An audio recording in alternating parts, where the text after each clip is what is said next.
A poor woman crashes into a CEO's luxury car, but instead of demanding money, he asks for something no one could have imagined. He doesn't want cash. He wants her, a struggling single mum, to teach him how to live like an ordinary person again. At first, it feels like humiliation. A billionaire pretending to be poor, sleeping on her couch, working at her diner. But soon, something deeper begins to unfold. Because behind his cold eyes hides a grief he's been running from. And behind her quiet strength is a pain she's never dared to heal. As their two broken worlds collide, the line between punishment and redemption starts to blur. What will happen when compassion turns into connection? And the man who had everything learns that love is the only thing worth paying for. Tell me in the comments where you're watching from right now. And if this story speaks to you, make sure you hit subscribe so you don't miss the next one. The windshield wipers squeaked back and forth, fighting a losing battle against the heavy Denver rain. Emma Carter gripped the steering wheel of her old Honda Civic, her knuckles white with tension. The morning traffic crawled through downtown's wet streets, brake lights glowing red through the grey curtain of water. "Please, please, just hold together," she whispered to her car. The wipers made another feeble swipe, leaving streaks that blurred her vision. Like everything else in her life lately, they were hanging on by a thread. Her mind wandered to the stack of bills waiting at home, rent already 5 days late, the grocery list getting shorter every week, and now the school was asking for new supplies for both kids. The weight of being a single mum pressed down on her shoulders, heavier than the dark clouds overhead. At a red light, Emma fumbled for her phone in her purse. Her hands trembled as she checked for messages, dreading another text from her landlord. The screen showed one new message. "Ms. Carter, we need to discuss your payment situation today." Her stomach clenched. The diner job she was rushing to barely covered groceries, let alone the full rent. Since losing Mark in the construction accident 2 years ago, staying afloat had become a daily struggle. The light turned green. Emma dropped her phone back in her purse and pressed the gas. Through the streaked windshield, she didn't see the black car cutting across lanes until it was too late. Metal screamed against metal. The impact jerked her forward, then back against her seat. For a moment, all she could hear was her own heartbeat pounding in her ears and the steady drum of rain on the roof. "No, no, no," she breathed, her voice shaking. Emma put the car in park with trembling hands and stepped out into the rain. Her thin diner uniform offered no protection against the cold drops that immediately soaked through to her skin. The damage made her heart stop. There, on the rear bumper of what looked like the most expensive car she'd ever seen, was an ugly dent, with scratches running through the pristine black paint. The driver's door opened. A tall man in a charcoal grey coat that probably cost more than her monthly rent stepped out. Emma recognized him immediately. Everyone in Colorado would. Graham Whitmore, tech billionaire, notorious for his cutting remarks in board meetings and brutal business takeovers. His face had been splashed across every local newspaper when his company went public last year. Rain dripped from his perfectly styled hair as he surveyed the damage. His expression was impossible to read, but the cold look in his eyes made Emma's knees weak. "I'm so sorry," she stammered, her voice barely audible over the rain and traffic. "I didn't see you. I should have been paying better attention. The words tumbled out as tears welled up in her eyes. This was it. This was how everything finally fell apart. Whitmore's gaze shifted from the dent to her, taking in her soaked uniform, the name tag pinned crookedly to her shirt, the obvious tremor in her hands. His eyes narrowed slightly. A police car pulled up, lights flashing. Emma's heart sank even further. She couldn't afford higher insurance rates, couldn't afford repairs, couldn't afford any of this. But before the officer could step out, Whitmore raised his hand in a dismissive gesture. "We'll handle this privately," he called out, his voice carrying authority even through the rain. The police car moved on, leaving Emma alone with the billionaire. She wrapped her arms around herself, trying to stop shaking. From cold or fear, she wasn't sure anymore. Whitmore stepped closer, his expensive shoes splashing in a puddle. His eyes fixed on her name tag, and something flickered across his face, an expression she couldn't quite read. "Emma Carter," he said quietly, each syllable precise and measured. The rain continued to fall between them as he studied her face. "You'll pay me back, but not in money." The words hung in the air, mixing with the sound of falling rain and distant traffic. Emma stood frozen, water running down her face, unable to look away from his unreadable expression as she waited for whatever judgment he was about to deliver. Through her fog of panic, one clear thought emerged. She was already late for her shift at the diner, and somehow that seemed like the least of her problems now. Whitmore's posture shifted slightly, and Emma noticed for the first time that despite his intimidating presence, there was something else in his eyes, something that looked almost like recognition, or perhaps memory. But before she could process what it might mean, he pulled a business card from his coat pocket and held it out to her. The thick paper was already getting wet around the edges. "Take it," he said, his tone leaving no room for argument. Emma's fingers trembled as she accepted the card. "My office. Tomorrow morning, 8 o'clock sharp. We'll discuss the terms then." Without another word, he turned and got back into his car, leaving Emma standing in the rain, clutching his card like a lifeline or a death sentence. She wasn't sure which. She watched as his car pulled away, its taillights blurring into red smears through the raindrops on her eyelashes. Only when the expensive black car disappeared around a corner did Emma finally move, stumbling back to her Honda. Inside, she sat for a moment, water dripping from her hair onto her already soaked uniform, staring at the embossed card in her hands. Graham Whitmore, CEO, followed by an address in one of downtown's most expensive buildings.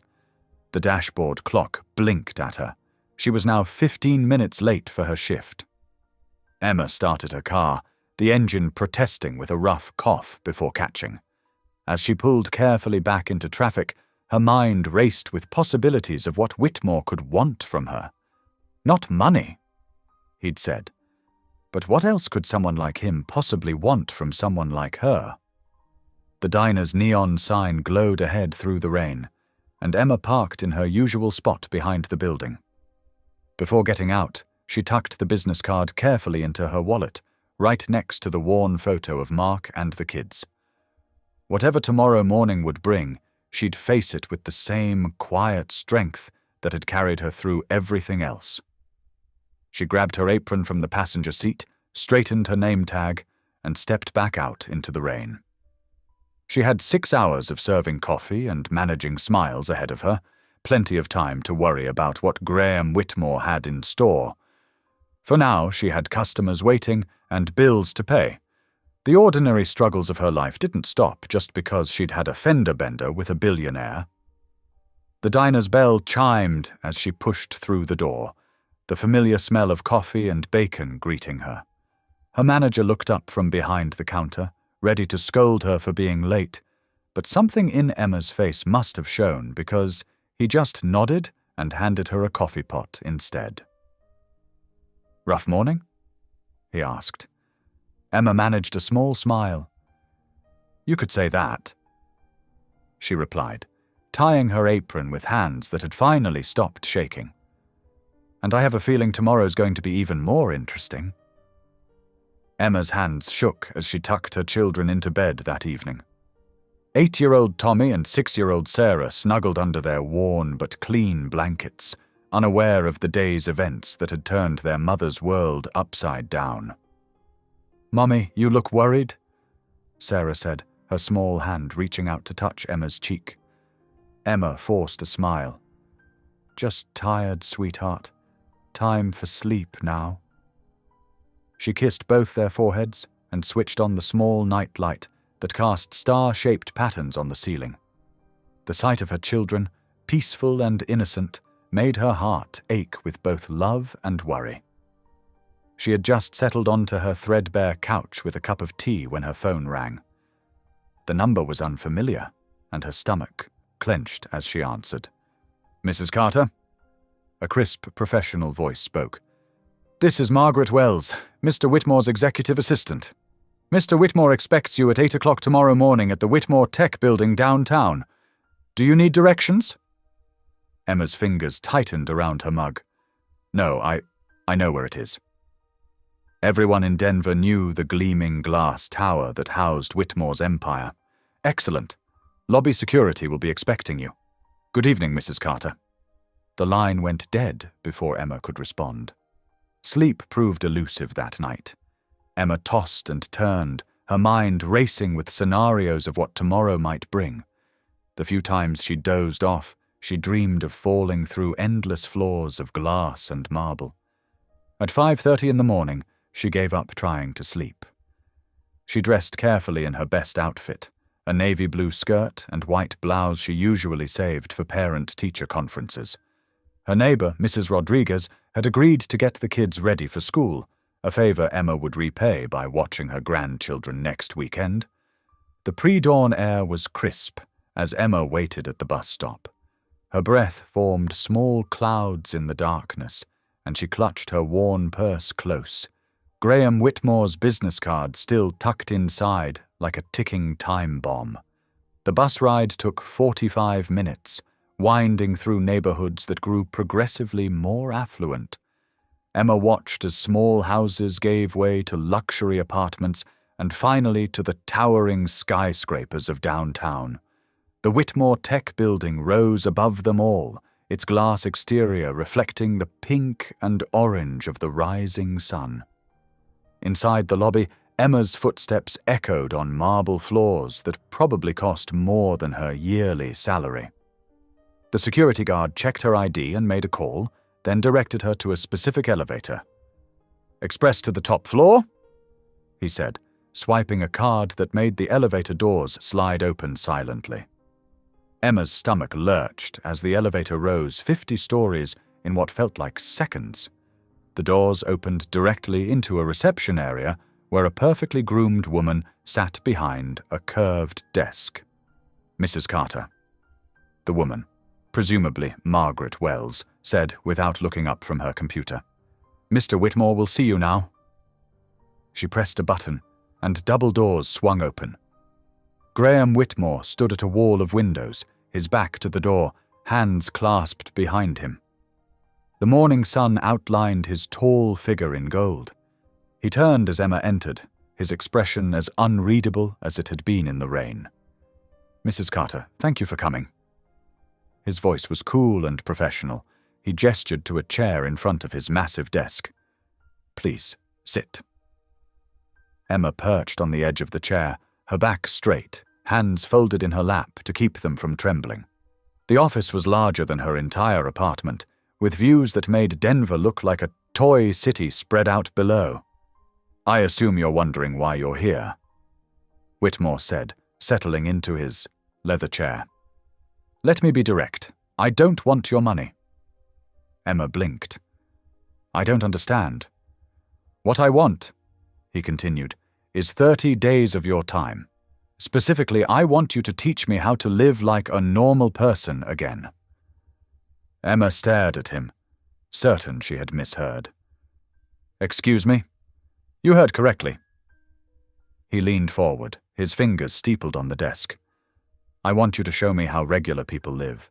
Shopping at grocery stores, using public transportation. Whatever it is that people do when they're not—" He gestured vaguely at the opulent office around them. Heat rose in Emma's cheeks. "Is this some kind of joke? Are you mocking me?" "Not at all." For the first time, something flickered in his eyes, something that looked almost like pain. 2 years ago, I lost my wife and son in a plane crash. Since then, I've barely spoken to anyone outside of work. I've forgotten what it means to live in the real world." His voice dropped slightly. "I've forgotten what it means to live at all." Emma's anger faltered. She recognized the look in his eyes now. It was the same one she'd seen in her mirror after Mark's death. But still. "Mr. Whitmore, I'm sorry for your loss, but this is bizarre. I'm nobody. I'm just trying to keep my head above water, take care of my kids." "Exactly," he interrupted. "You're real. You're authentic. You haven't let hardship break you." He pulled out a document from his desk. "I'm offering to cover your rent for the month as insurance for your time.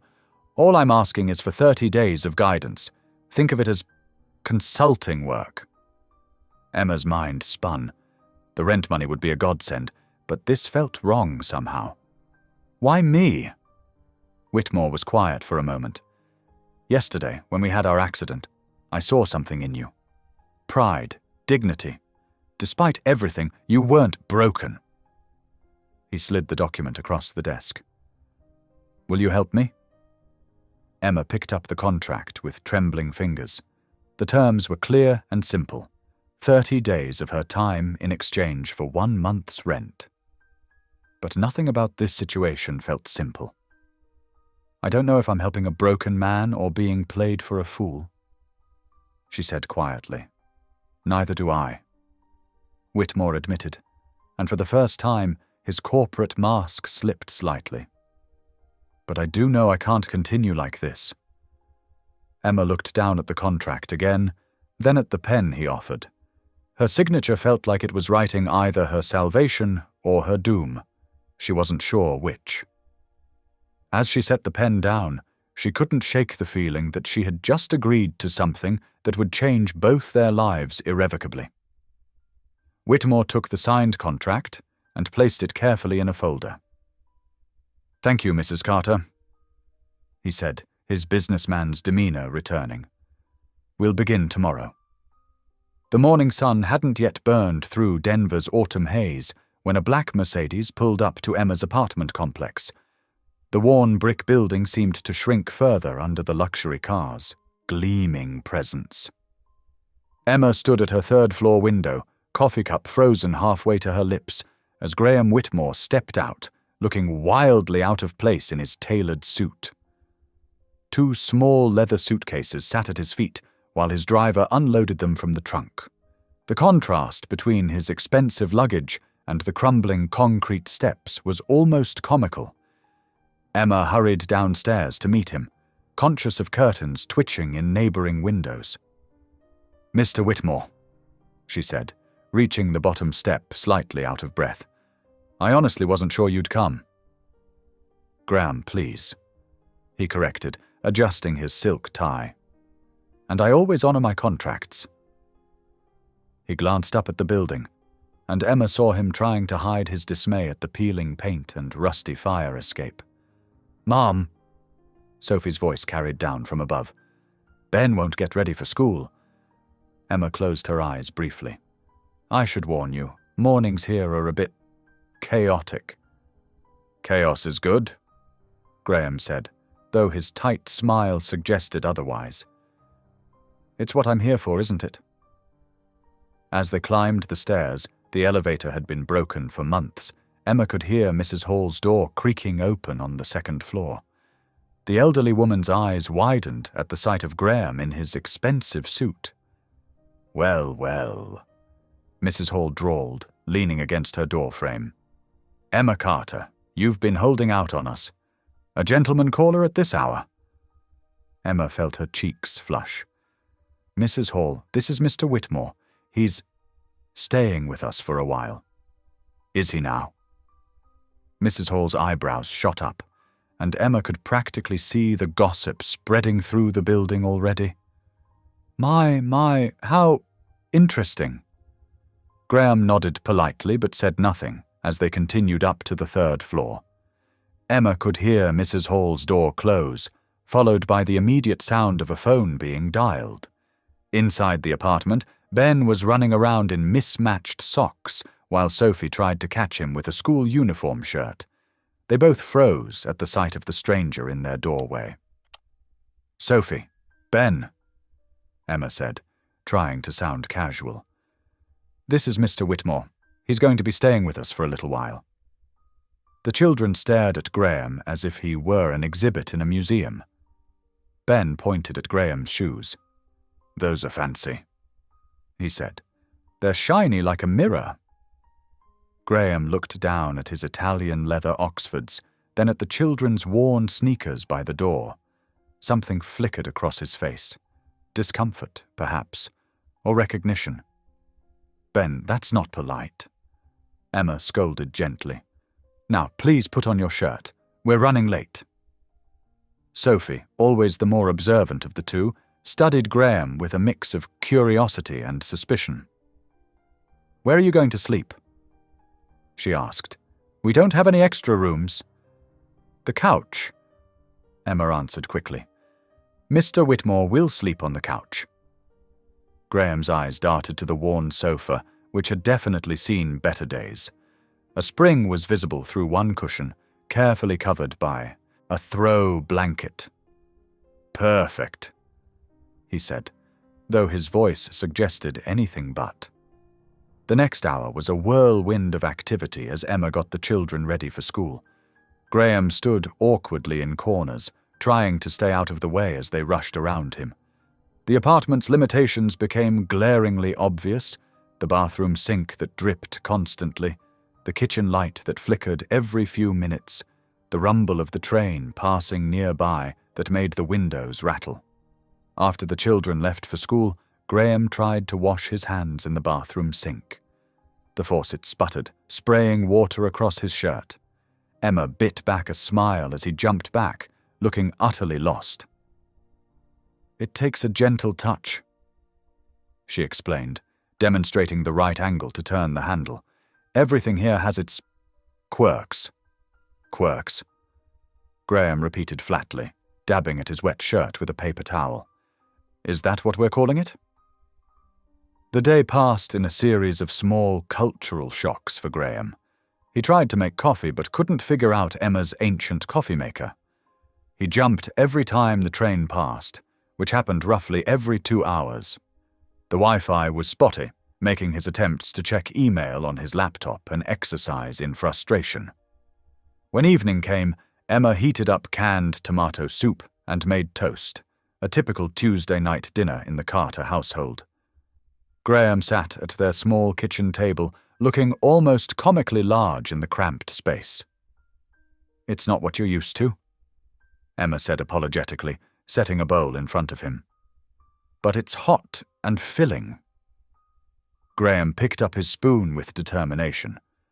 "I'm sure it's fine," he said, but his first attempt at eating resulted in soup dribbling down his chin onto his expensive shirt. Ben burst into giggles, and even Sophie couldn't suppress a snort. Emma handed him a napkin, fighting back her own smile. "Maybe lose the tie for dinner," she suggested gently.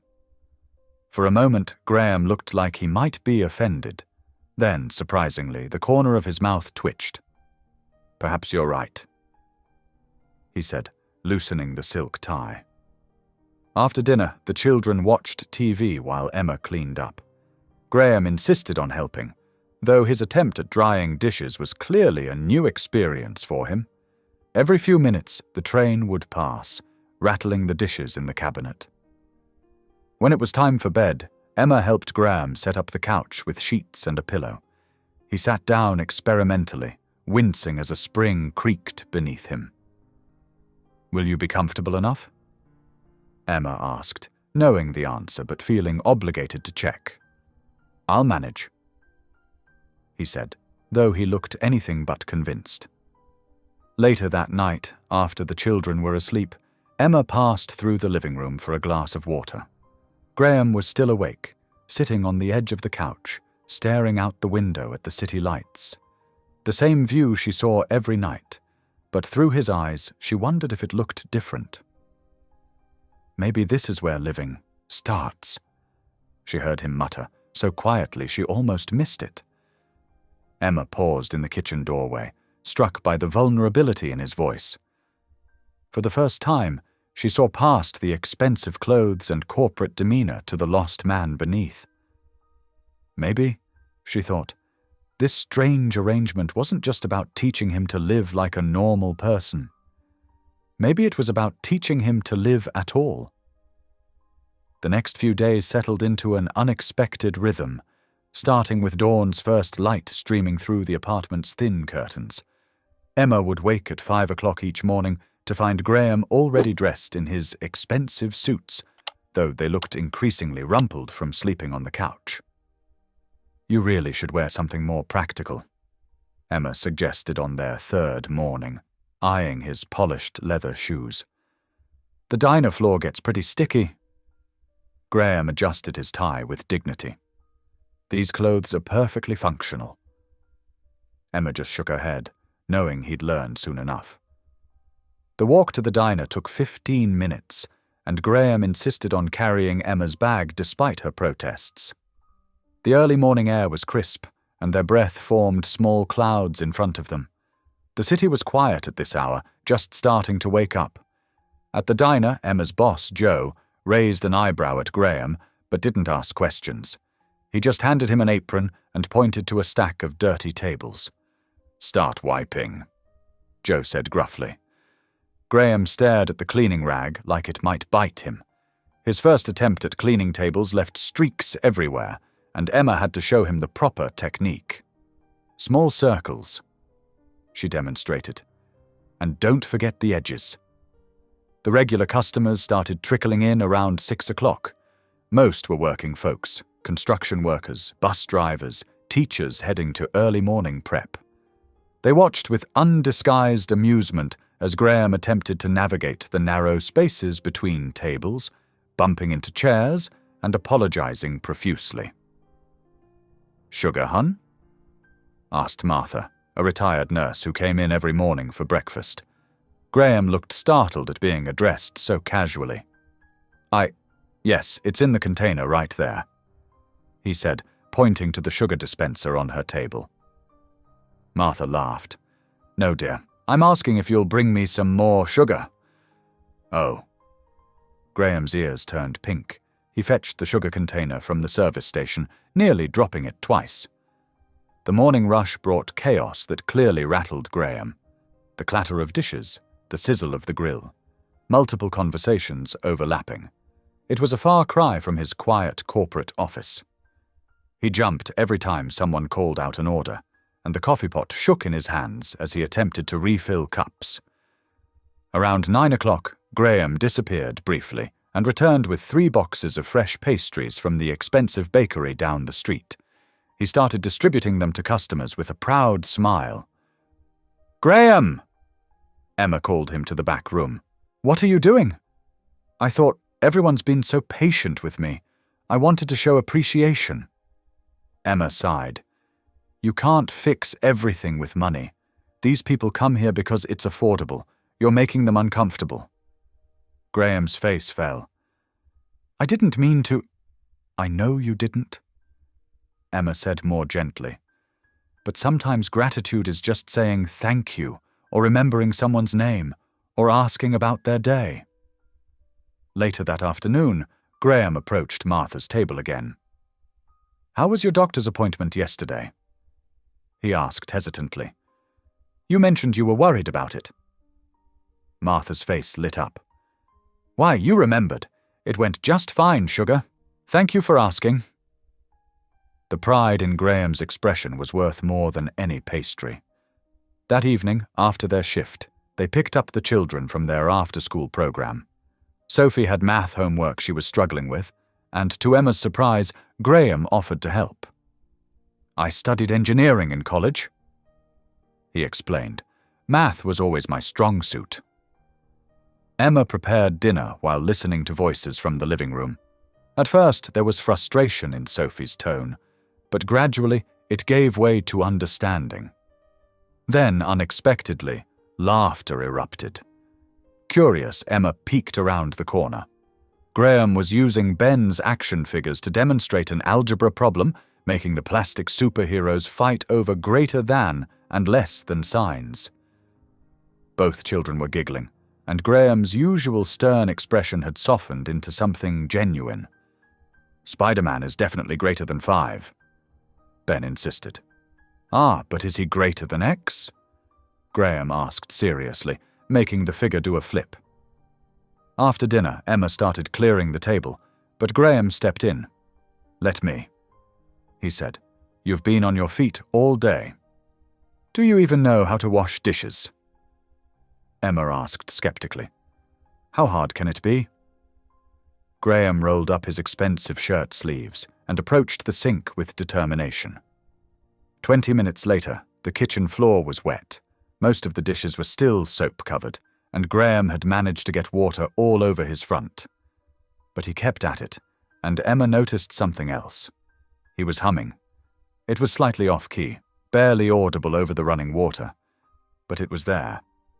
Emma leaned against the door frame, watching him. His tie was loose, his hair slightly disheveled, and his movements were clumsy but sincere. It was like watching a wall slowly crumble, brick by brick, revealing something surprisingly human underneath. She thought about correcting his technique, telling him he was using too much soap, that the water was too hot, that he needed to rinse better. But there was something endearing about his earnest effort, about this powerful CEO learning to do something as simple as washing dishes.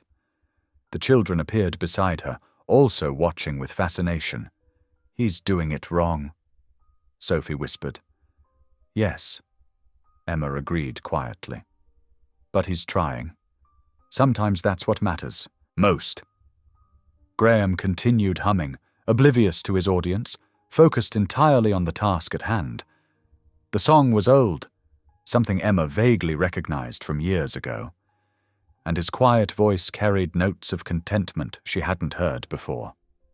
The dishes might not have been perfectly clean, and the kitchen might have looked like a small flood had passed through, but Emma couldn't bring herself to care.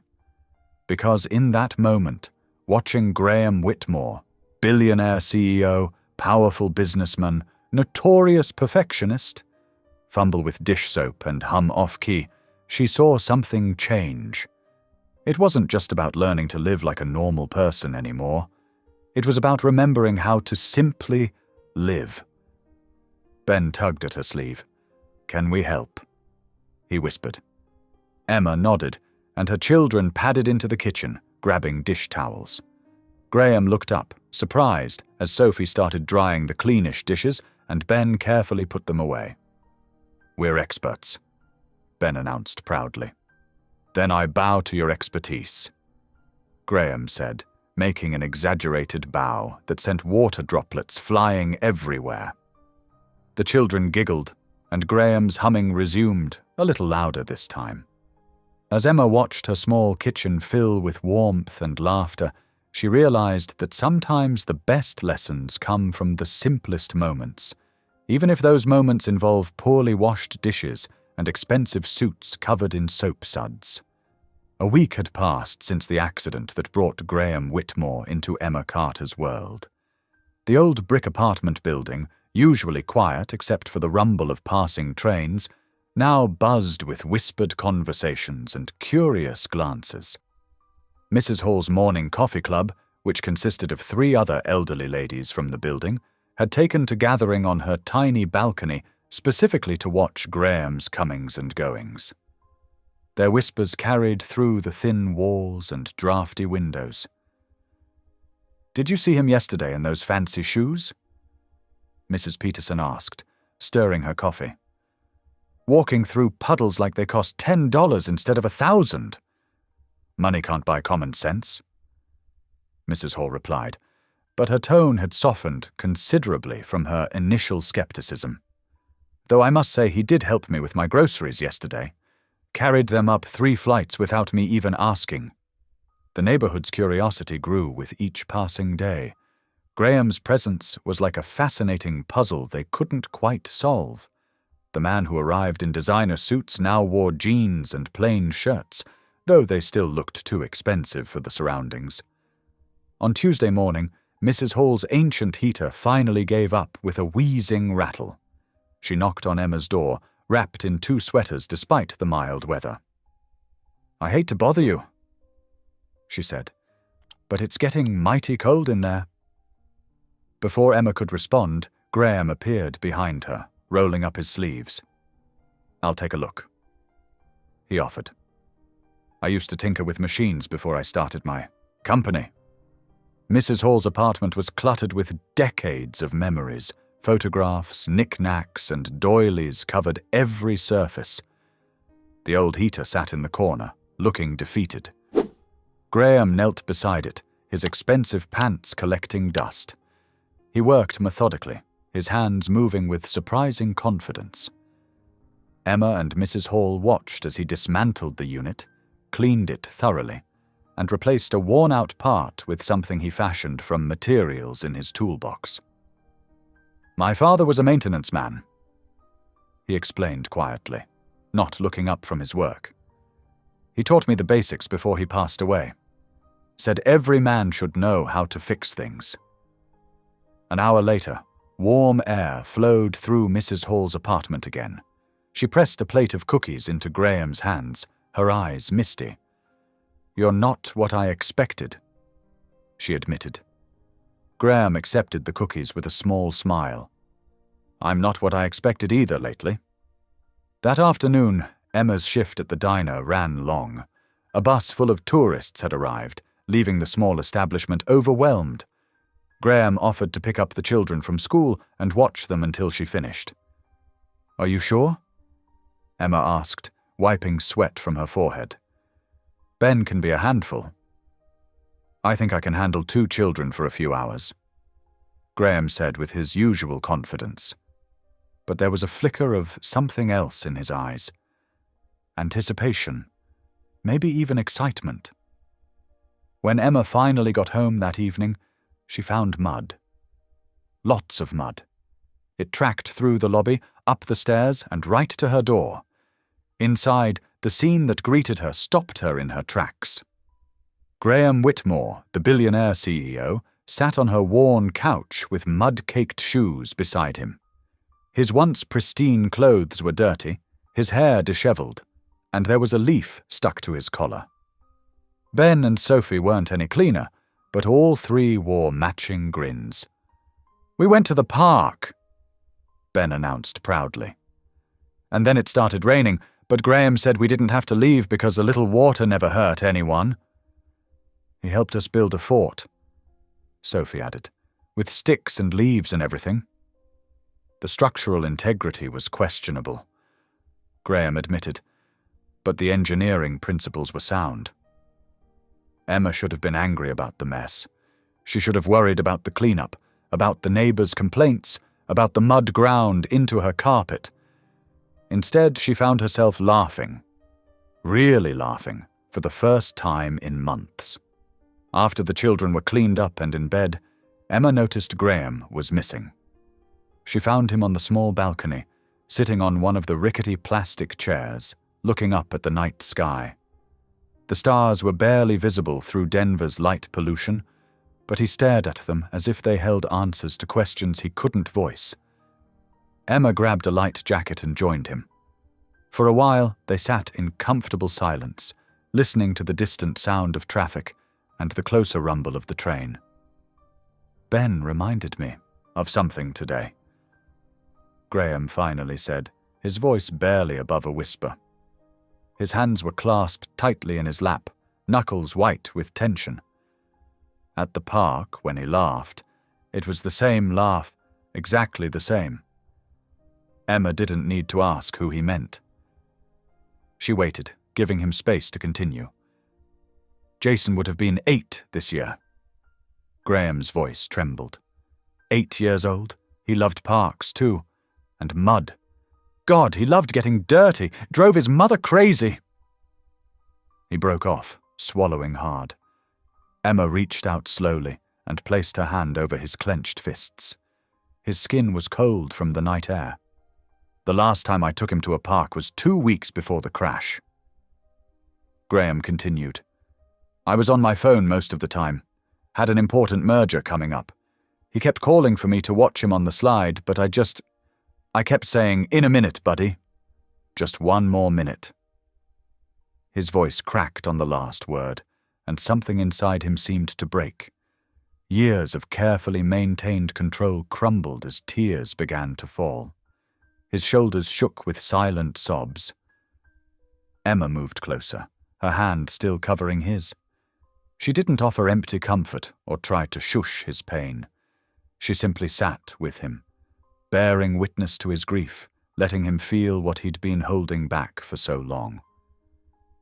"I don't know how to do this," he admitted through his tears. "I don't know how to live with it.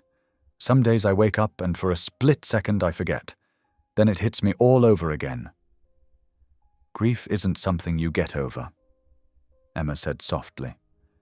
"It's something you learn to carry, and you're not meant to carry it alone." Graham wiped his eyes with the back of his hand, looking almost embarrassed by his display of emotion. "You're very kind, Emma, but you're wrong about one thing." He took a shaky breath. "I am broken beyond repair." Emma squeezed his hand gently. "You're not broken beyond repair, Graham," she whispered, her voice firm despite its softness. He turned to look at her, his eyes red-rimmed but clear. "Maybe you're wrong about that." Graham adjusted the borrowed apron for the 10th time that morning, his fingers fumbling with the unfamiliar strings.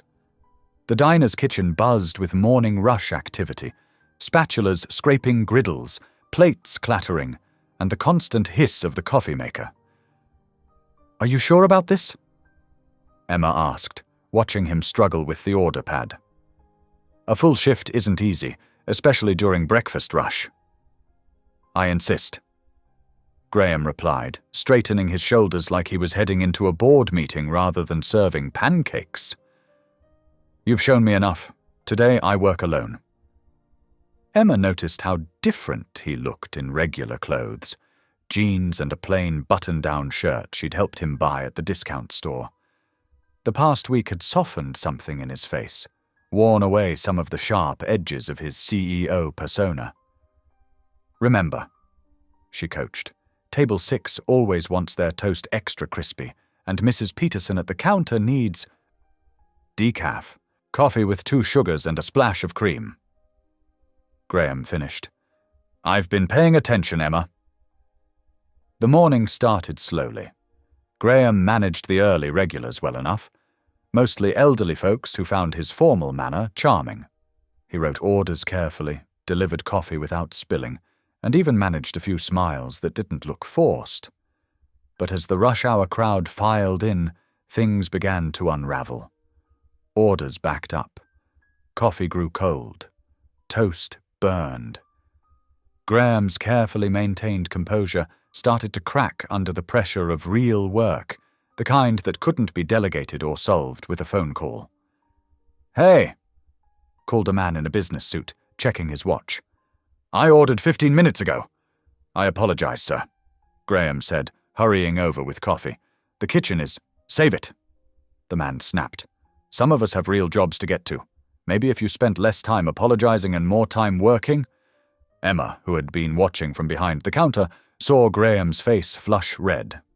But before he could respond, she stepped forward. "Sir," she said firmly, "our new server is learning, and he's doing his best. If you'd like your meal faster, there's a drive-thru down the street." The businessman blinked, surprised by her defense. Graham stared at her with something like wonder in his eyes. "The food will be ready in 5 minutes," Emma continued, "and the coffee's on the house, though I'm sure a man with a real job can afford it." After the morning rush subsided, Graham leaned against the counter, exhaustion written across his face. "How do you do this every day?" "Practice," Emma smiled. "And necessity." The rest of his shift went smoother. He learned to juggle multiple orders, memorized the regular customers' preferences, and even managed to joke with the afternoon crowd. By closing time, his feet ached and his shirt was stained with coffee. But there was satisfaction in his eyes. Emma headed home first, leaving Graham to help with final cleanup. When she arrived at her apartment, she found an envelope on her kitchen table. Inside was a stack of cash and a note. "For the bills I noticed on your counter. I've already arranged everything with your landlord for the next 3 months." Her hands began to shake.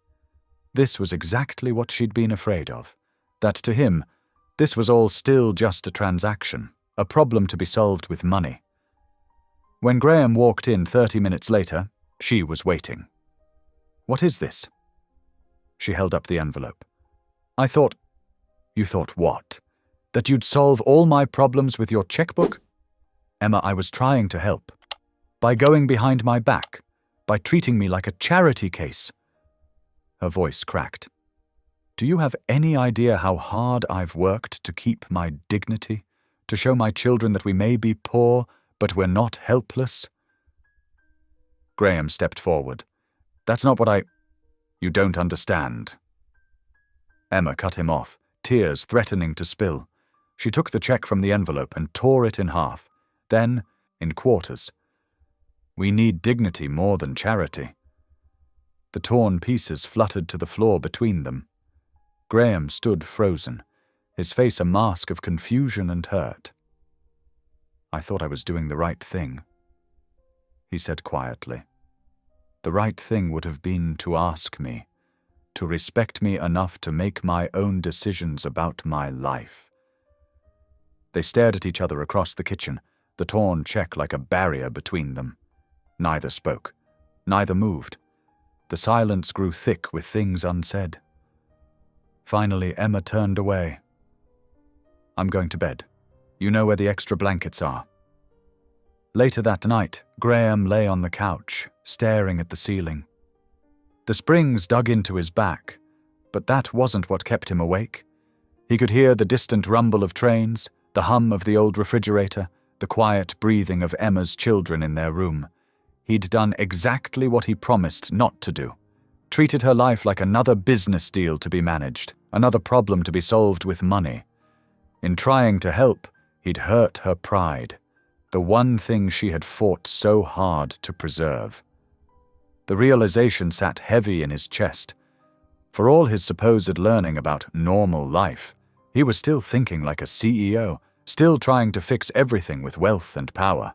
He'd missed the point entirely. Sleep eluded him as he wrestled with this truth. The couch creaked as he shifted position, trying to find comfort that wouldn't come. Through the window, he could see the same stars they'd watched together nights ago, when she'd sat with him through his grief without trying to fix it. She had given him dignity in his pain, exactly what he'd failed to give her today. The morning sun hadn't yet cleared the buildings when Graham crept into Emma's small kitchen. His hair was rumpled from a restless night on the couch, his expensive pajamas wrinkled. He stared at the ancient stove like it was a complex piece of machinery. "How hard can pancakes be?" he muttered, pulling out a mixing bowl. He'd watched cooking shows before, surely that counted for something. 20 minutes later, flour dusted every surface, and a thin haze of smoke hung in the air. Graham frantically waved a dish towel under the smoke detector, while a stack of blackened pancakes sat accusingly on a plate. Emma burst through the door in her robe, clearly expecting disaster. Instead, she found Graham, the billionaire CEO who probably hadn't cooked a meal in years, covered in flour and looking utterly defeated. The laugh started small, just a giggle really. But when Graham turned to her with such wounded dignity, flour streaked across his cheek, she couldn't hold it back. The sound of her genuine laughter filled the tiny kitchen, bright and unexpected.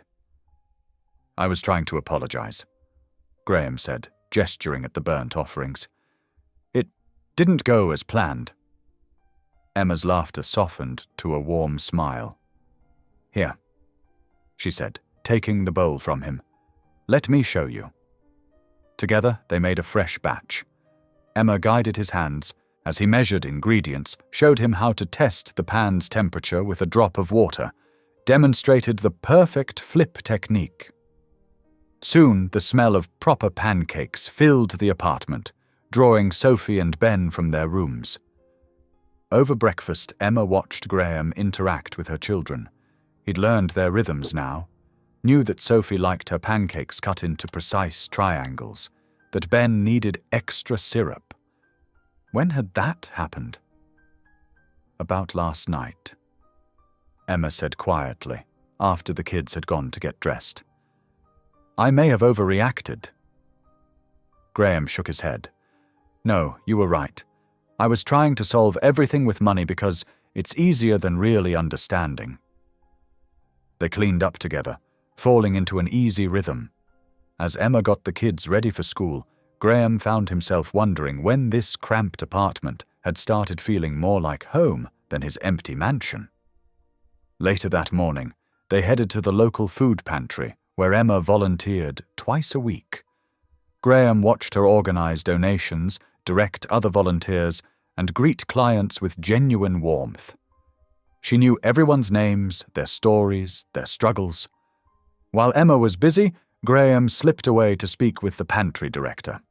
No fanfare, no press release, just a quiet arrangement to ensure the shelves would stay stocked through winter. When Emma noticed new supplies arriving that afternoon, she gave him a knowing look, but said nothing. The day passed in peaceful productivity.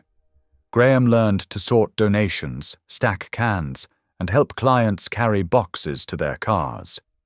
He saw how Emma treated everyone with the same dignity she'd demanded for herself, and understanding dawned slowly. That evening, after the kids were asleep, they sat on the narrow balcony with mugs of coffee. The city stretched below them, a tapestry of lights and shadows. The night air carried a hint of autumn chill. I used to think money could fix anything, Graham said, breaking their comfortable silence.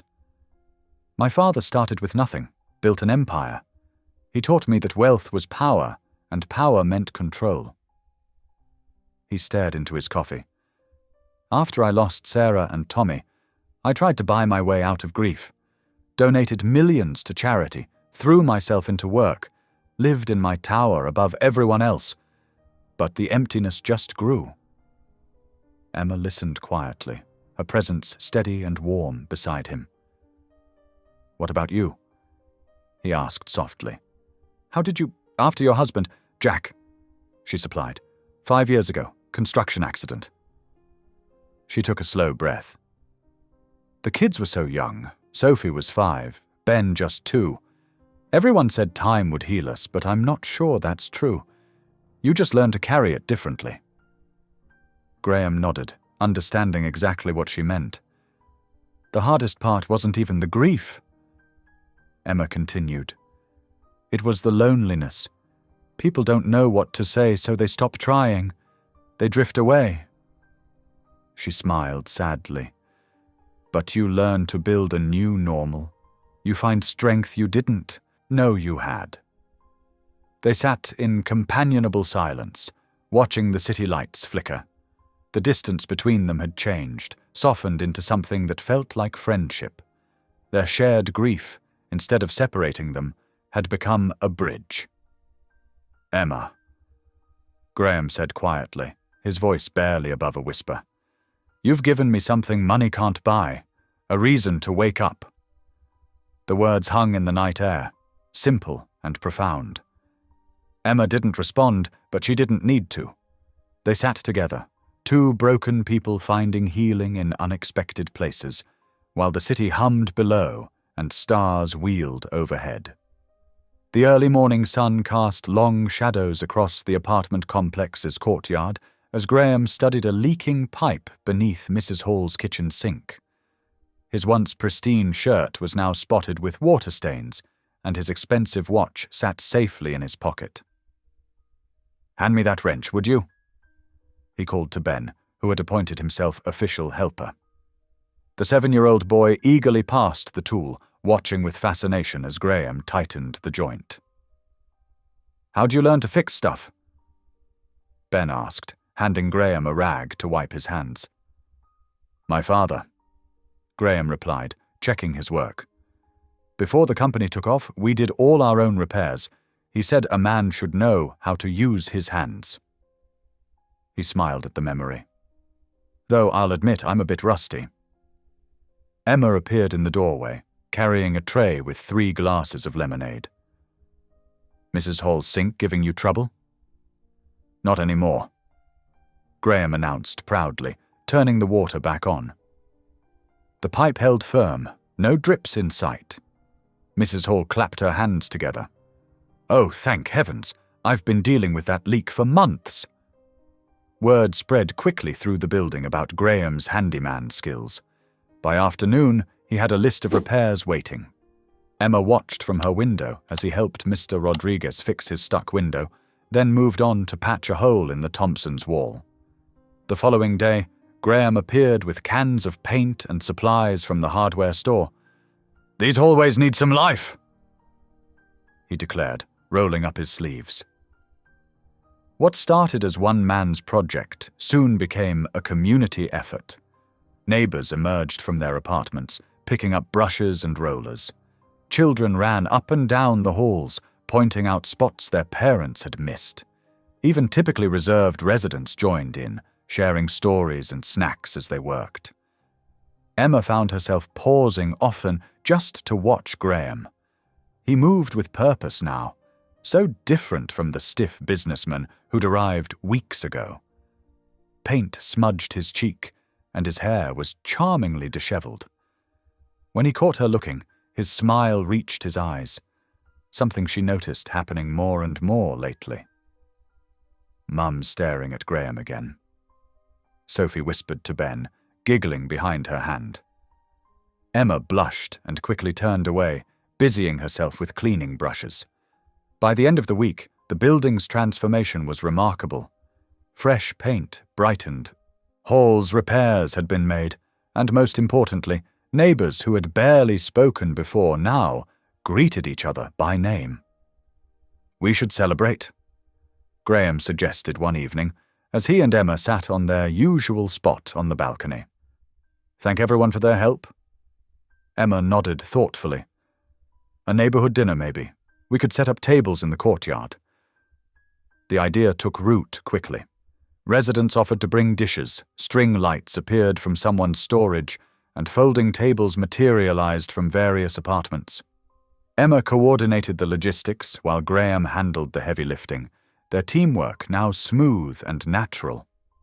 The day of the dinner arrived warm and clear. The courtyard buzzed with activity as people set up tables and arranged chairs. Delicious smells wafted from open windows. Mrs. Hall's famous lasagna, Mr. Rodriguez's empanadas, Mrs. Thompson's apple pie. Sophie and Ben helped string lights between posts, creating a canopy of soft light above the gathering space. Emma watched her children work alongside Graham, noting how naturally they included him now, how freely they laughed together. "Your mum's watching again," Sophie teased Graham in a loud whisper, making him look up and catch Emma's eye. This time, neither looked away. As evening settled in, the courtyard filled with people and laughter. Dishes covered every table, a patchwork of cultures and traditions shared freely. Children darted between adults, paper plates balanced carefully in their hands. Music played softly from someone's portable speaker, adding to the festive atmosphere. Emma found herself smiling so much her cheeks hurt. She watched her neighbors, people who had lived as strangers despite sharing walls, now acting like family. Mr. Rodriguez taught Mrs. Thompson's teenage son how to salsa dance. Mrs. Hall shared her secret lasagna recipe with the young couple from apartment 3B. Even the usually grumpy Mr. Peters from the first floor was laughing, showing children how to fold paper airplanes. Graham appeared at her side, offering a plate of food. "You should eat something," he said softly. "You've been taking care of everyone else all evening. Look at all this." Emma gestured to the scene before them. "I never thought—" "What?" "That something so beautiful could come from a car accident." She finished with a small laugh. As the evening wound down, Graham and Emma worked together, cleaning up. The string lights cast a gentle glow over the courtyard, and most neighbours had retired to their apartments, leaving behind the peaceful aftermath of celebration. "You know," Graham said, carefully folding a tablecloth, "I used to think change happened through big gestures, major donations, foundation grants, corporate initiatives." He paused, looking around at the transformed space. "But this is real change, people coming together, helping each other, building connections." Emma stacked chairs, considering his words. "Sometimes the smallest actions have the biggest impact." "You've done more for this community than any foundation ever could," Graham said softly, his eyes meeting hers in the gentle light. Emma felt heat rise to her cheeks, unsure how to respond to the warmth in his voice, the sincerity in his eyes. The moment stretched between them, full of unspoken possibilities. In the distance, thunder rumbled, a low warning on the horizon. The morning after the community dinner dawned grey and humid. Emma was preparing breakfast when sharp knocks rattled the apartment door. Opening it, she found Mr. Jenkins, her landlord, his round face flushed with what appeared to be manufactured outrage. "Good morning, Mrs. Carter," he said, not bothering to wait for an invitation before stepping inside.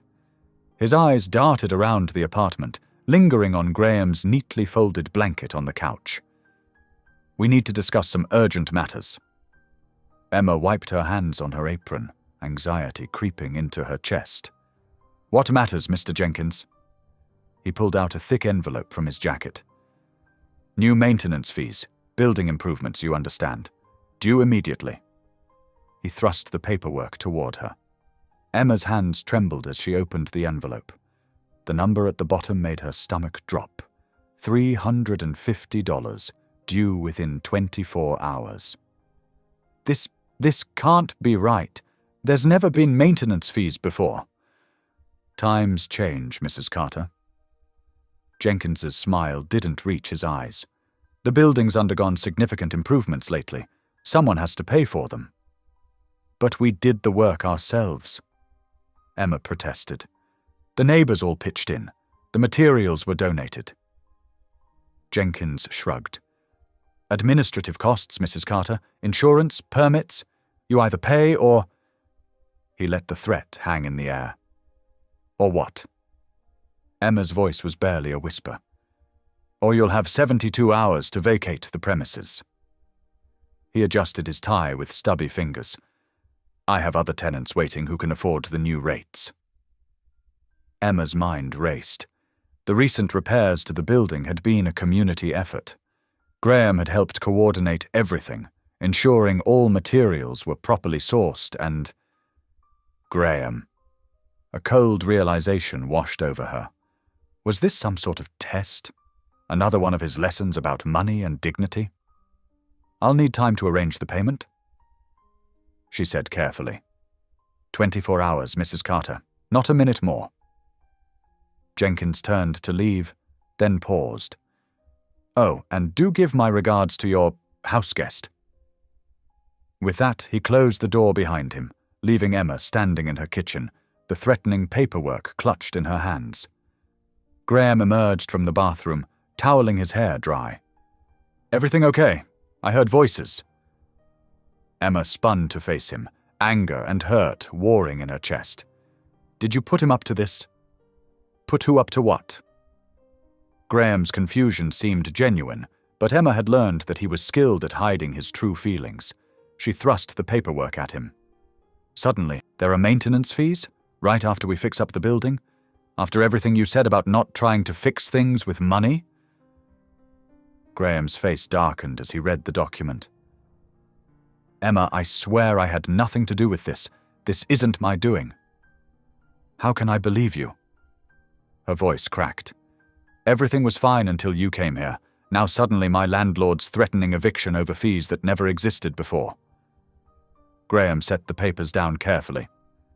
"I promise you, I'll handle this. Jenkins is clearly trying to capitalize on the improvements we made.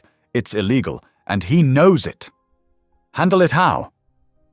Emma demanded. By throwing money at it? Isn't that exactly what you said you wouldn't do?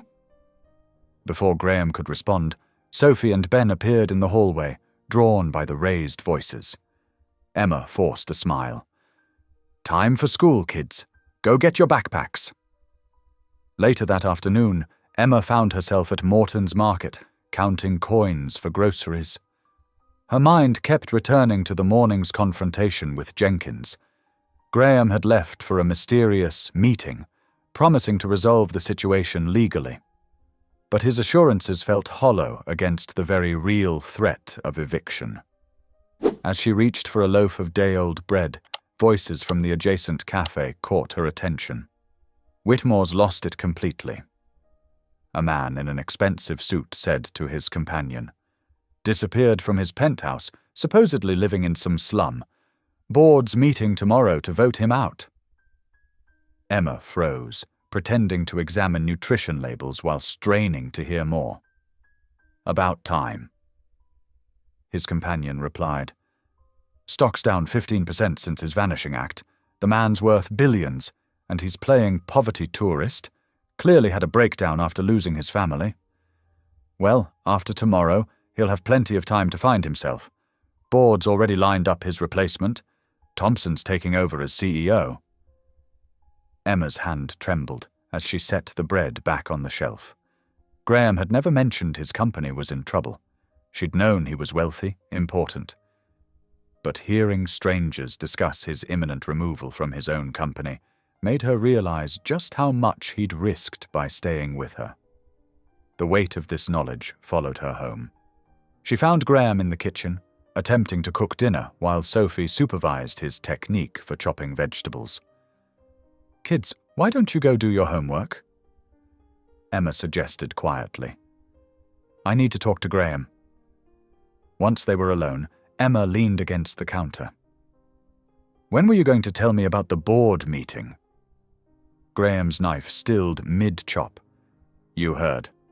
At the market, 2 men were discussing your disappearance and how they're replacing you tomorrow. She studied his face. Why didn't you say anything? Graham set the knife down carefully. Because it doesn't matter. Doesn't matter. They're taking your company. A company that I built by hiding from real life.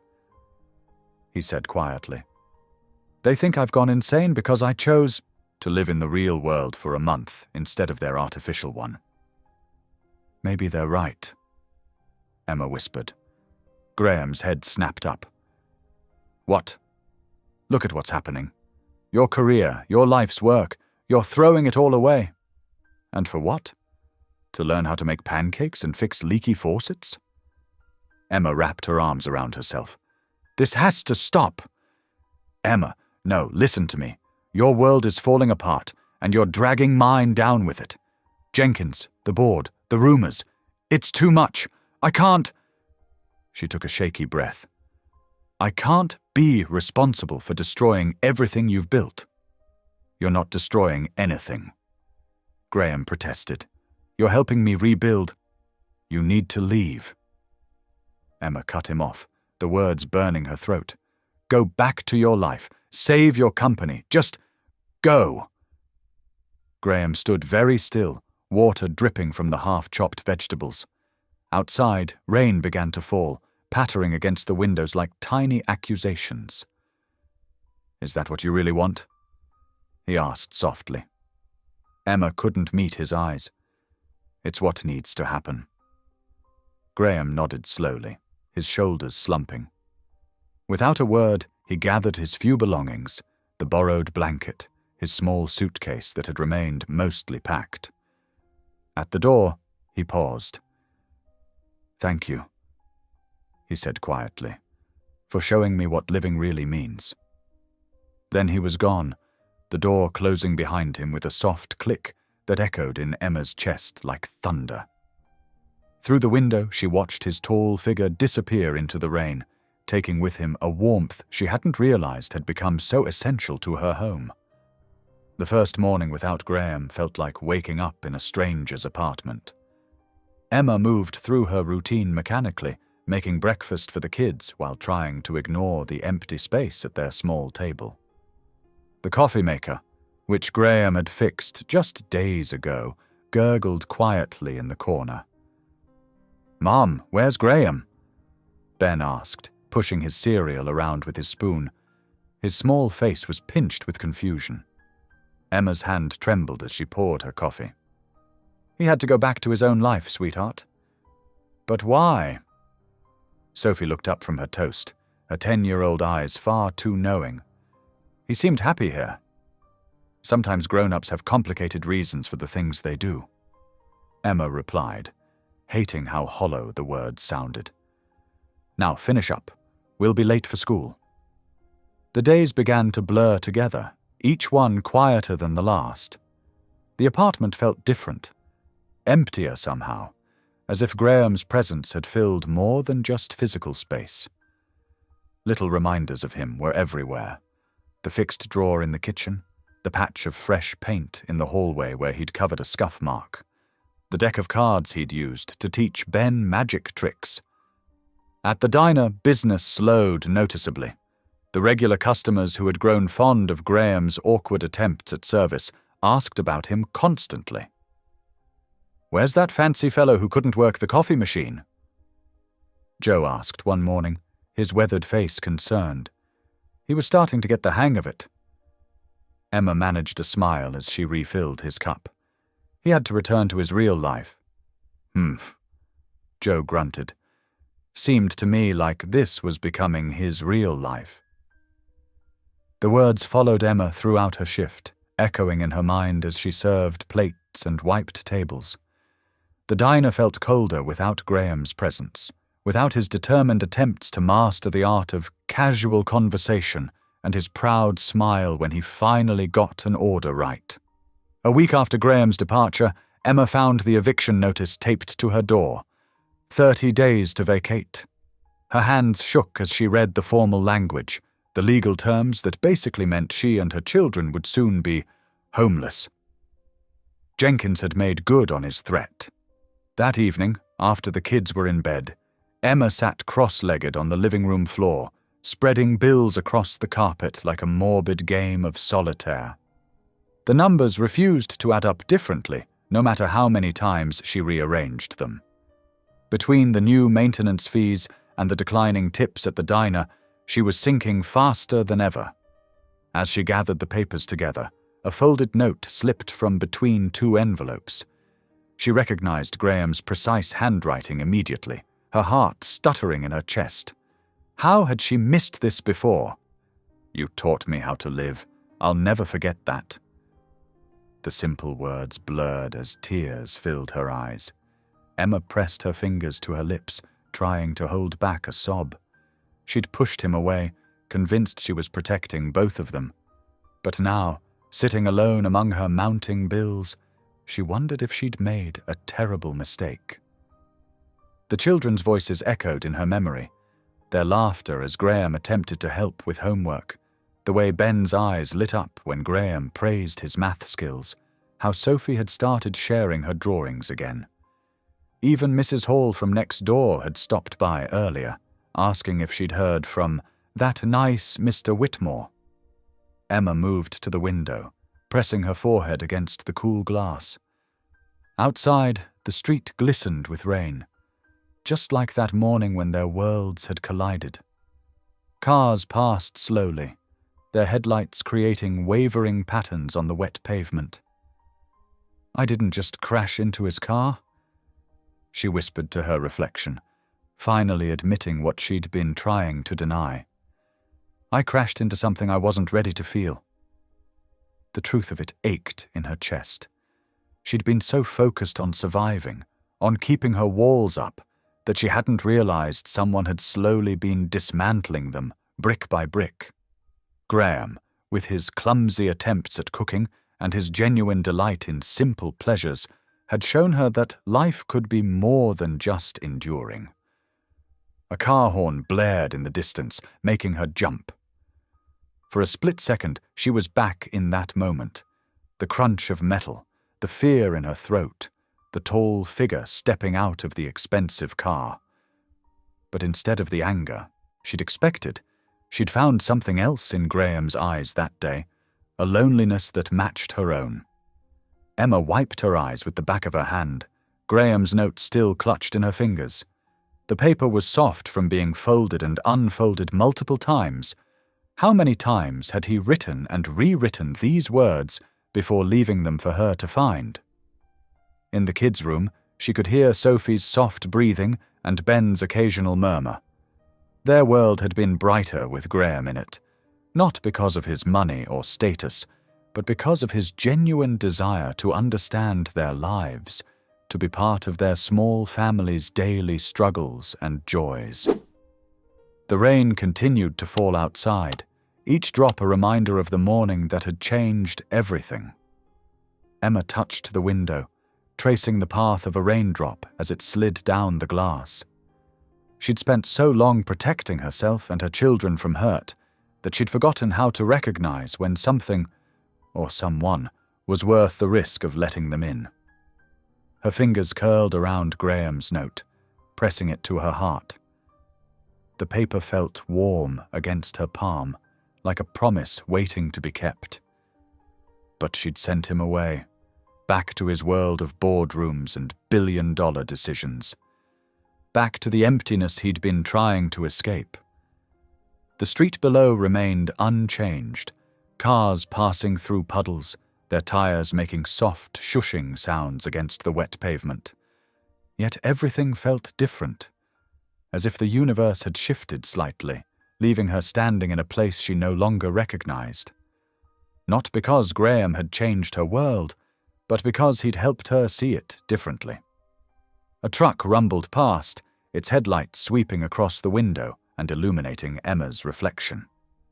In the brief flash of light, she saw herself clearly. Not just a struggling single mother, but a woman who had found something unexpected and precious, only to let fear push it away. She looked down at the crumpled note one more time, her thumb tracing the careful letters. Graham had learned to live again in these humble rooms, among the chaos and laughter of her small family. And somewhere along the way, she'd learned something too. That sometimes the biggest crashes in life aren't the ones that dent cars, but the ones that dent hearts.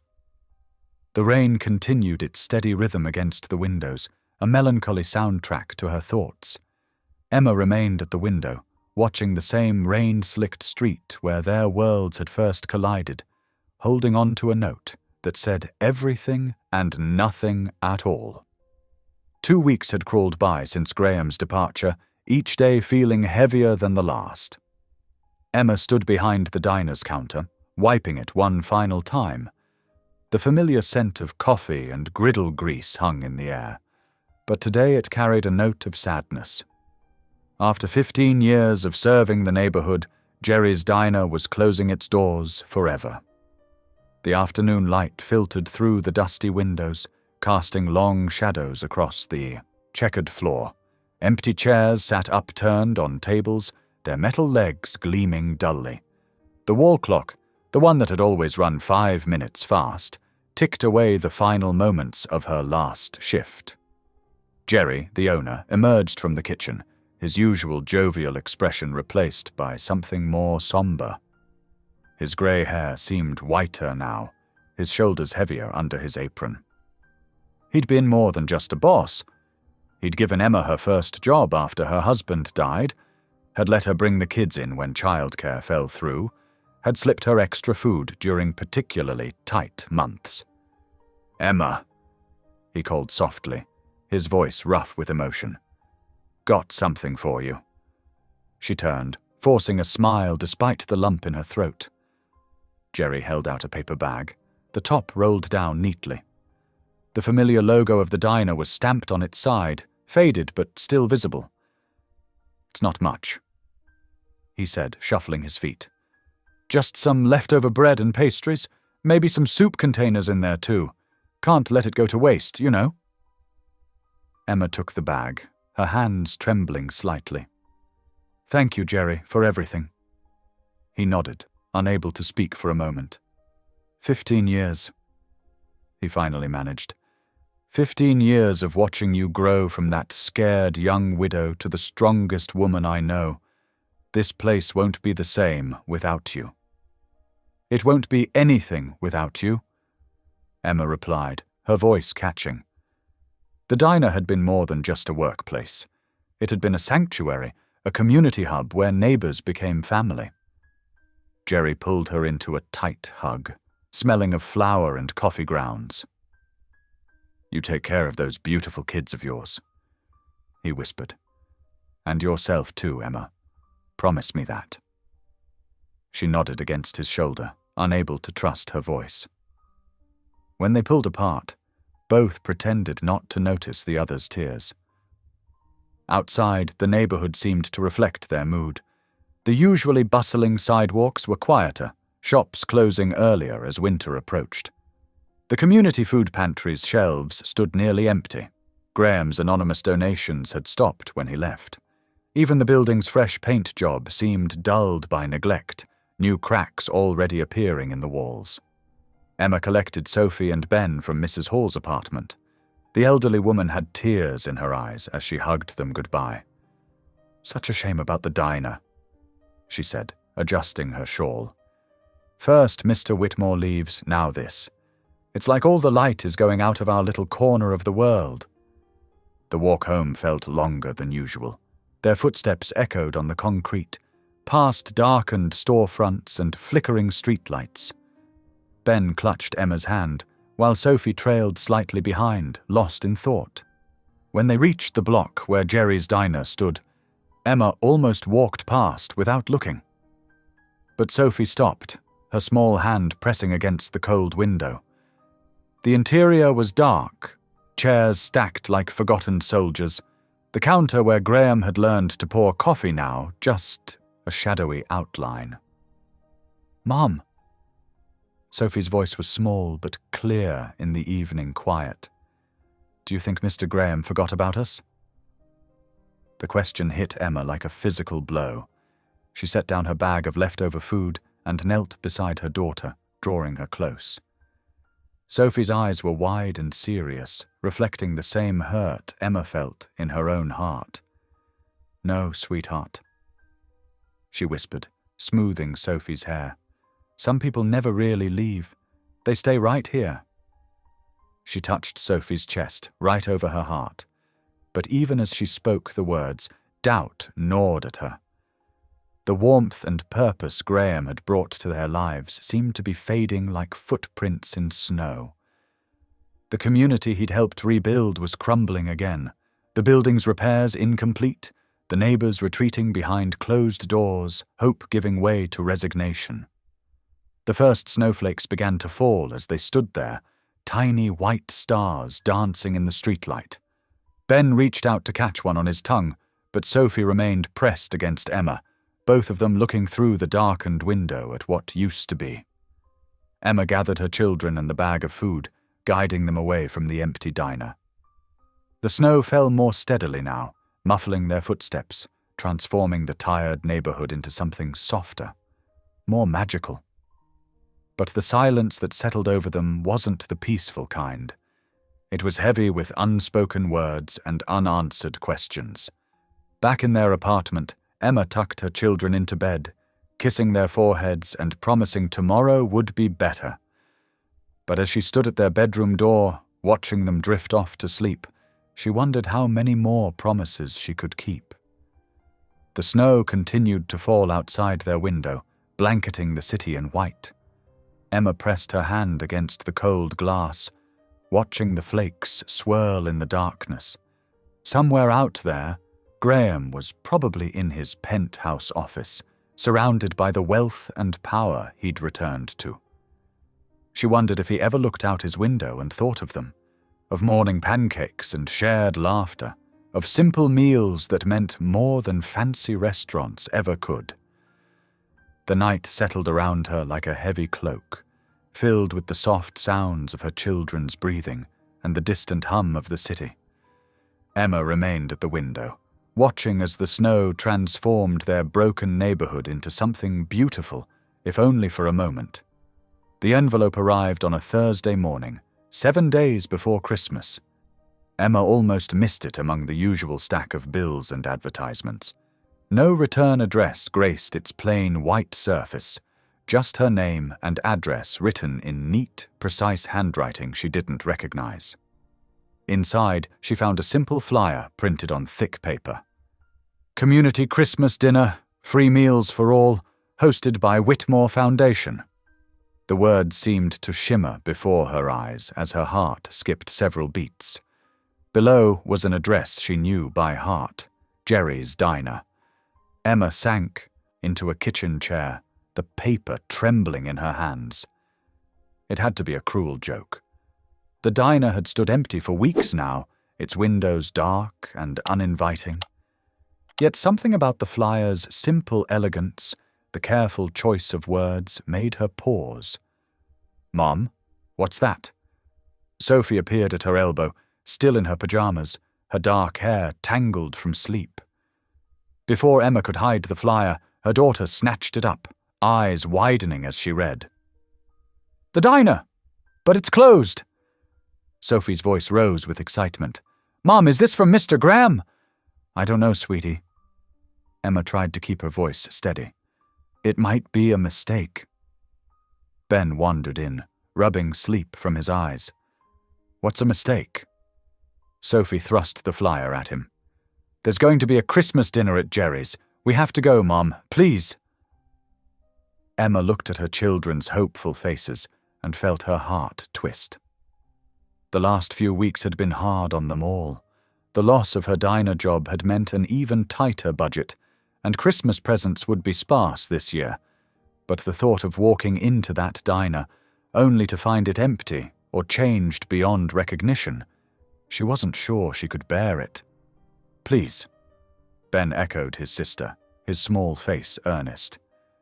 "Maybe Mr. Graham will be there." Emma smoothed his hair, buying time to steady her voice. "We'll see," she said finally. "It's on Christmas Eve. We'll see how the weather is." But her children wouldn't let it go. All week they talked about nothing else. Sophie made paper chains to count down the days, while Ben drew picture after picture of what he thought the dinner might look like, complete with wobbly Christmas trees and stick figures wearing Santa hats. The week crawled by. Emma found herself taking detours past the diner, but its windows remained covered with brown paper. No signs of life showed from behind its locked doors. Yet sometimes, late at night, she thought she saw lights moving inside, shadows passing behind the paper. Each time, she told herself she was imagining things. Christmas Eve arrived with perfect storybook weather. Snow had fallen steadily since morning, transforming the grey city streets into something magical. As evening approached, Sophie and Ben practically vibrated with excitement. "Time to go," Ben asked for the 100th time, pressed against the window. "The snow's not too bad, Mom. Please?" Emma looked at her children's pleading faces and knew she couldn't disappoint them, even if it meant facing her own fears. "All right," she said. "Bundle up warm." They wrapped themselves in layers, mittens, scarves, their warmest coats. The walk to the diner usually took 15 minutes, but the snow slowed their progress. Christmas lights twinkled from windows above them, and carols drifted from open doorways. Ben skipped ahead, catching snowflakes on his tongue, while Sophie held Emma's hand tight. As they rounded the final corner, Emma stopped so suddenly that Sophie bumped into her. The diner, their beloved, familiar diner, had been transformed. Hundreds of white lights outlined its windows and door, creating a warm, golden glow that spilled onto the snowy sidewalk. The brown paper was gone from the windows, revealing a scene that took Emma's breath away. People filled every booth and counter seat, while others stood in groups, talking and laughing. A Christmas tree sparkled in one corner, piled high with wrapped presents underneath. Through the windows, they could see volunteers in red aprons moving between tables, serving plates heaped with food. Music and laughter spilled out whenever the door opened, along with the mouth-watering smell of roasted turkey and fresh-baked bread. Above the door hung a banner, its words clear in the glow of the Christmas lights. Dedicated to Emma Carter and the people who taught me how to live. "Mom," Sophie whispered, "is this real?" Emma couldn't answer. Her eyes filled with tears as she stared at the scene before her. It was everything the diner had once been. Warm, welcoming, alive with community, but made magical by the season and someone's careful planning. Ben tugged at her coat. Look who's inside." Through the window, in the heart of the bustling room, stood Graham Whitmore. Gone were his designer suits and polished shoes. Instead, he wore jeans and a red flannel shirt, sleeves rolled up as he helped serve plates of food. His hair was slightly mussed, his face relaxed in a genuine smile as he chatted with guests. He looked more alive than Emma had ever seen him, more real somehow. This wasn't the broken billionaire who'd crashed into her life, nor the lost soul who'd left them weeks ago. This was someone new, someone who had finally found his place in the world. As if sensing their presence, Graham looked up. Through the window, their eyes met. For a moment, the noise and movement around them seemed to fade away. Then Graham's smile widened, and he made his way through the crowd toward the door. Emma felt rooted to the spot, snow gathering on her shoulders, her children pressed close on either side. The door opened, bringing a wave of warmth and the sound of Christmas carols. Graham stood in the doorway, snowflakes catching in his dark hair. "I was hoping you'd come," he said softly. "Merry Christmas, Emma." Emma stood frozen in the doorway, snowflakes melting on her eyelashes as she tried to process the scene before her. The familiar scent of coffee and fresh-baked bread washed over her, mingling with the pine fragrance of Christmas wreaths and the warmth of spiced cider. Her heart thundered in her chest as she stared at Graham's outstretched hand. "It's really you," she whispered, her voice barely audible above the cheerful din of conversation and holiday music. Graham's eyes crinkled with warmth as he nodded. "It's really me. And this," he gestured to the transformed diner, "this is really happening."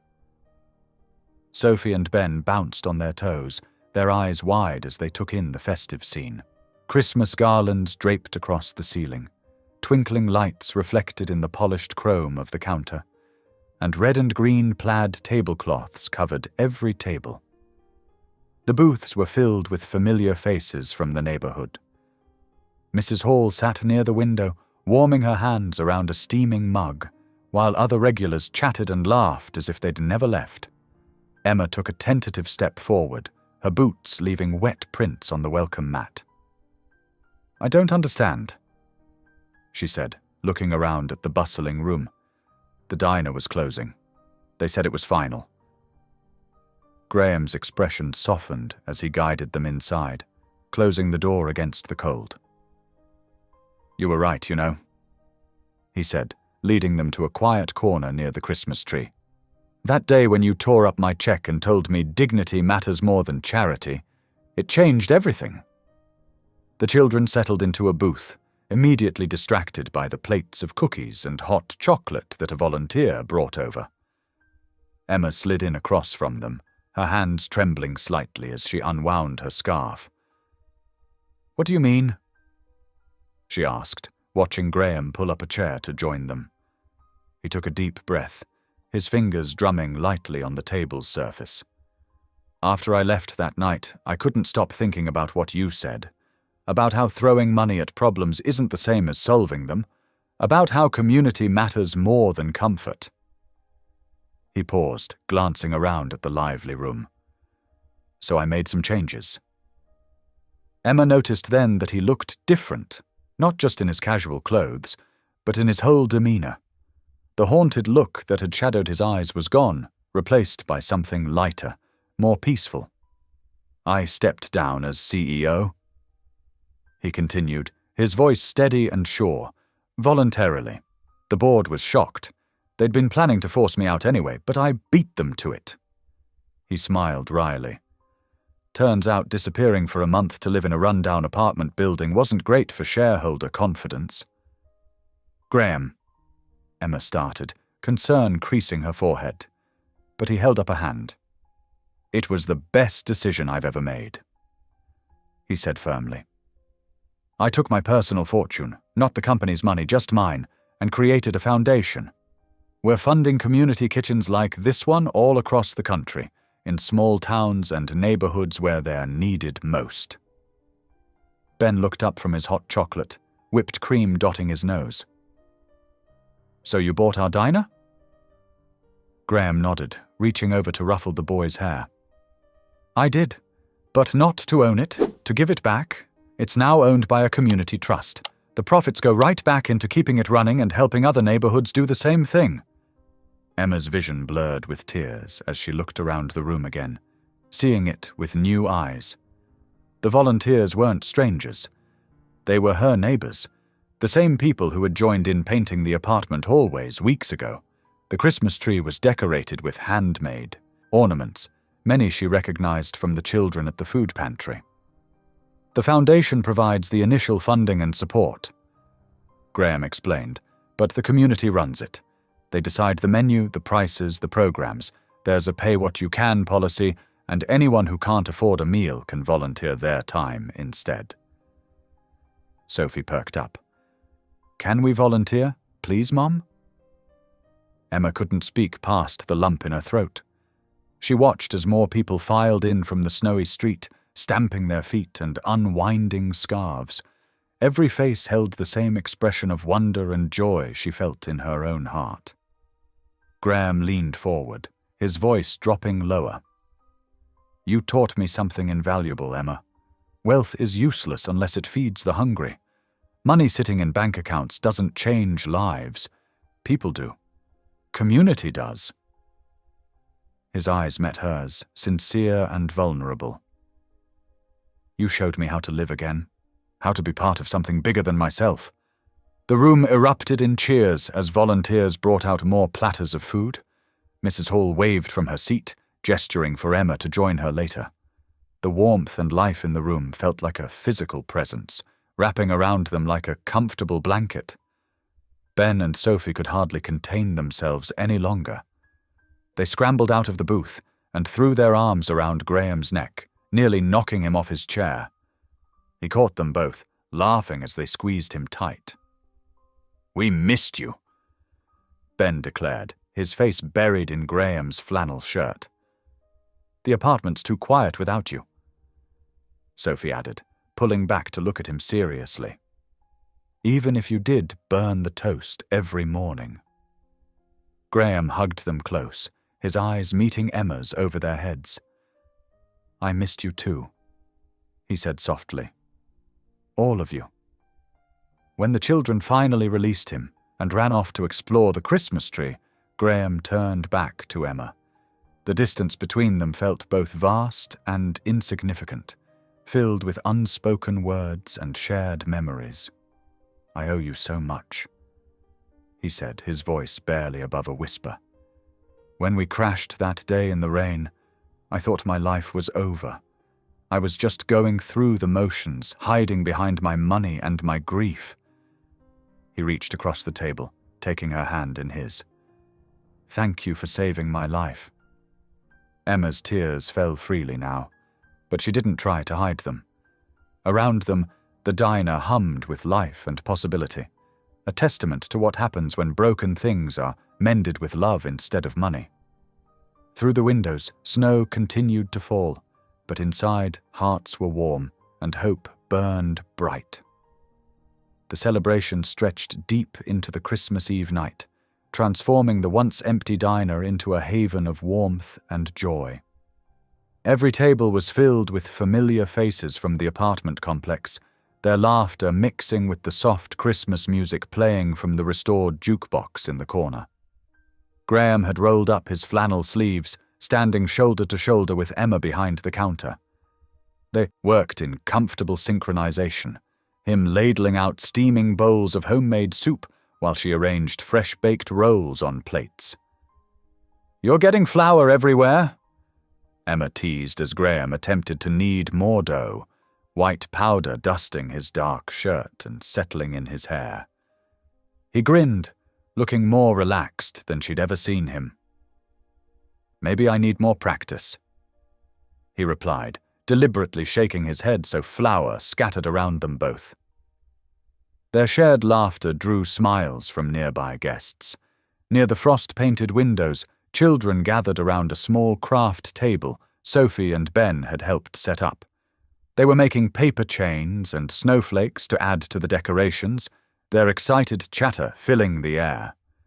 The Christmas tree twinkled beside them, its lights reflecting in their bright eyes. Mrs. Hall held court at the largest table, her hands clasped around a mug of hot cocoa as she led the group in prayer.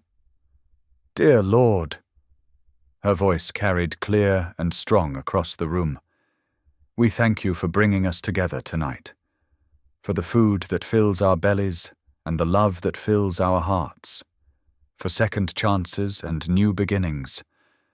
And Lord, we thank you for sending us Graham, who learned to see with his heart instead of his wallet." Quiet amens echoed through the diner, and Emma noticed Graham duck his head, touched by the simple sincerity of Mrs. Hall's words. The evening flowed on like a gentle stream. Someone started singing "Silent Night," and others joined in, their voices rising and falling in imperfect but beautiful harmony.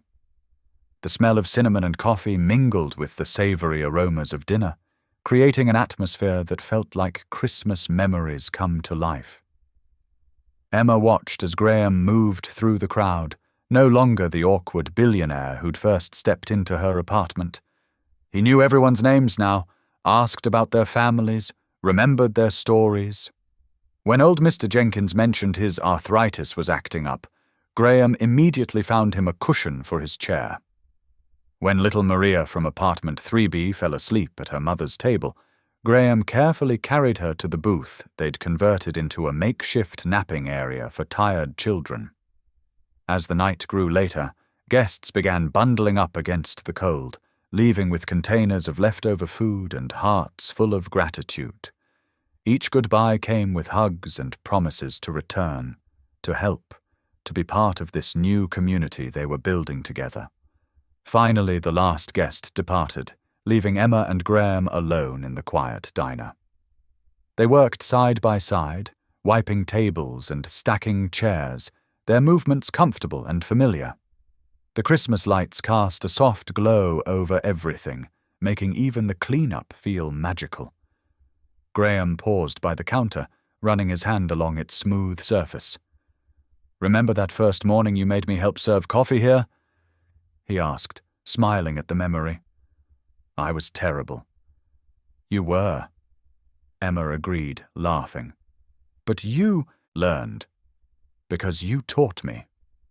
He looked around the space, taking in every detail, the fresh paint, the repaired booths, the new equipment in the kitchen. "It's amazing how you turned this broken place into a home." Emma stopped what she was doing, feeling the truth of his words settle in her heart. But she knew it wasn't just her. "No," she said softly, meeting his gaze. "We did." Their eyes met across the room, and in that quiet moment something shifted. All the barriers that had once stood between them, money, status, grief, seemed to dissolve. They were just two people who had helped each other heal, who had learned that the greatest wealth comes from giving rather than keeping. The understanding that passed between them needed no words.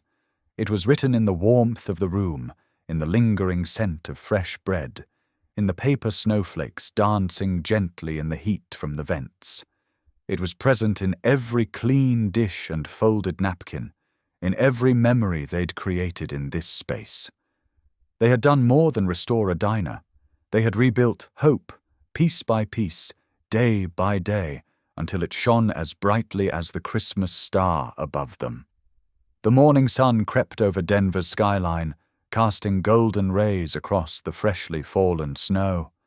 Every surface glittered like scattered diamonds untouched and pure. Emma Carter stood outside the diner, her breath forming small clouds in the crisp air. Sophie and Ben pressed close to her sides, their eyes wide with wonder at the transformed storefront. The old worn sign had been replaced with an elegant yet welcoming new one that read, "The Whitmore Community Kitchen." Below it, in smaller letters, "Where everyone belongs." The windows gleamed, and warm light spilled onto the snow-covered sidewalk. "Look, Mom!" Ben pointed excitedly as Graham emerged from the diner's entrance, carefully balancing 4 steaming paper cups. He wore a simple wool sweater and jeans, so different from the expensive suit he'd worn the day of their accident. "Hot cocoa for everyone," Graham announced, passing out the cups with careful attention. "Watch out, it's pretty hot." Sophie wrapped her mittened hands around her cup, inhaling the rich chocolate scent. "It smells amazing, Mr. Graham." They watched as families began arriving for breakfast, their footprints marking fresh paths in the snow. Through the windows, they could see Mrs. Hall already settled at her usual table, waving cheerfully to people as they entered. The sound of laughter and friendly greetings drifted out each time the door opened. "I still can't believe this is real," Emma said softly, watching a young mother guide her children inside, where warmth and hot breakfast awaited them. Graham turned to her, his eyes filled with an emotion that made her heart skip. The morning light caught the silver threading through his dark hair, and his face held none of the hardness it had shown that first rainy morning. "Emma," he said, his voice gentle but firm. "You didn't just teach me how to live, you showed me what love looks like." Tears welled in Emma's eyes, catching the sunlight like the snow around them. Before she could respond, a handful of snow hit Graham squarely in the chest. Ben stood there grinning, another snowball already forming in his hands. "Oh, you're asking for it now." Graham laughed, setting down his cocoa and scooping up snow of his own. Sophie joined in, her giggles echoing off the surrounding buildings as she and Ben teamed up against Graham. He played along dramatically, falling backward into a snowdrift when their snowballs found their mark. Emma watched them, her heart so full it felt like it might burst. Graham, the man who once couldn't even handle a leaky faucet, was now rolling in the snow with her children, his joy as genuine as theirs. His expensive watch was packed with snow, his hair was wet and messy, and his smile was brighter than the winter sun. That winter, 2 broken lives had collided on a rainy street, and from the wreckage, something beautiful was born. Thank you for being here. If something in this story stayed with you, I'd love to see you again. Subscribe. And tomorrow, I'll bring you another story crafted with heart.